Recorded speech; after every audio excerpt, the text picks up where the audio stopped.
All right, sports fans, how's everybody out there doing? William Martin coming at you one more time here on YouTube with another edition of the 300 Pounds of Sports Knowledge Podcast. The NFL lost a legend yesterday as Hall of Fame offensive guard Larry Allen passed away at the age of 52. When you think about the best offensive guards to ever play in the NFL, Larry Allen better be in that conversation as he was one of the best linemen on one of the greatest offensive lines in NFL history. And I'm talking about the Dallas Cowboys of the 1990s. When you think about Larry Allen, one thing that personified him was his strength. And, people are going to talk about him, benching 700 pounds and squatting, from what I've heard, close to 900.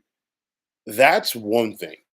But to actually transition that to the football field is something different because we've seen guys who are workout warriors, over the years, tear it up, this, that, and the third. But at the end of the day, can they play when they get on the athletic field? That's a big difference.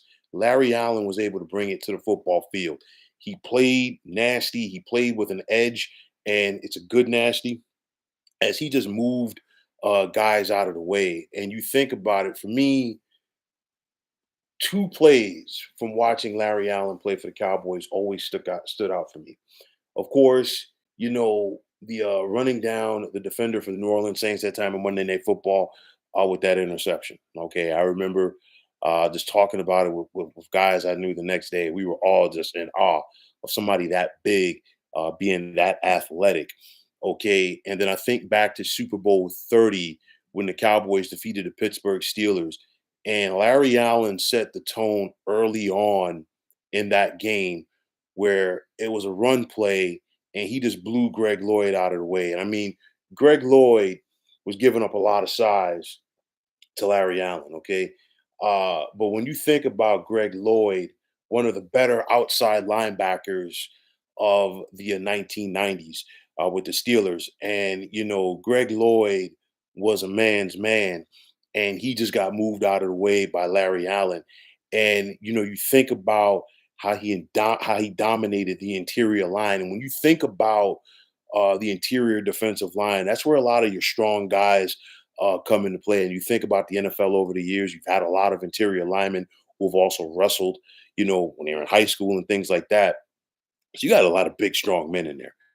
And Larry Allen just imposed his will consistently on those guys. So you're talking about him, an 11-time Pro Bowler, had tremendous footwork, had the ability to make grown men look less than mortal. Okay, that is the ultimate compliment I think that you can give somebody like Larry Allen.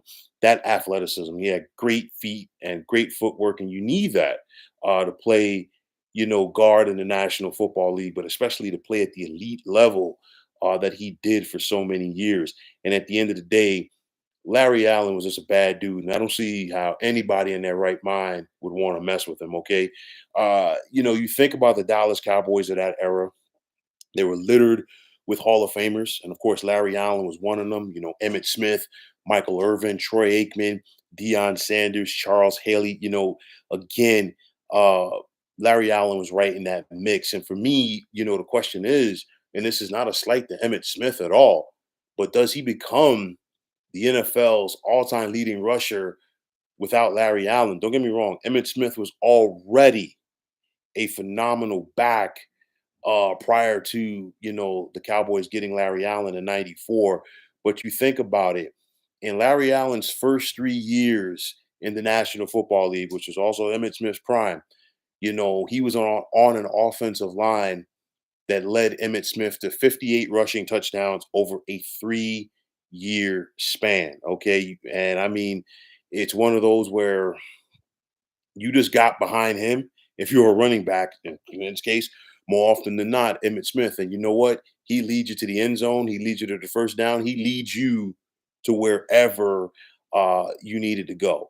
And for me, when I think about the greatest offensive guards in National Football League history, for me, okay, some people might differ with this, But I'll put it like this: you can flip around this order of names any way you want. John Hanna, Gene Upshaw, and Larry Allen. Those are my top three. I know people are going to lean to Jerry Kramer, from the Green Bay Packers, as one.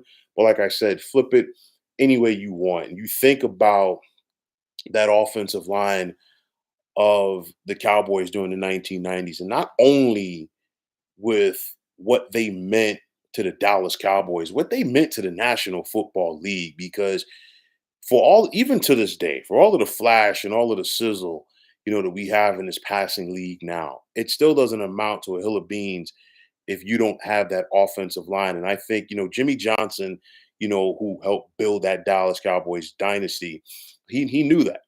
And, he kind of took the mantle from what Joe Gibbs had established in Washington in the 1980s with the Hogs. The Cowboys of the 90s just became a bigger, nastier version of the Hogs, just like the Hogs, they were the segue from the Steelers of the 70s. The Steelers of the 70s with their offensive line were kind of the segue of the Packers of the 60s and so forth. But nonetheless, you need those big uglies up front. And I mean, Larry Allen was a big ugly. I mean, he's a true legend. It's unfortunate. Clearly, I didn't know the man personally, but you just feel for his family in a situation like this.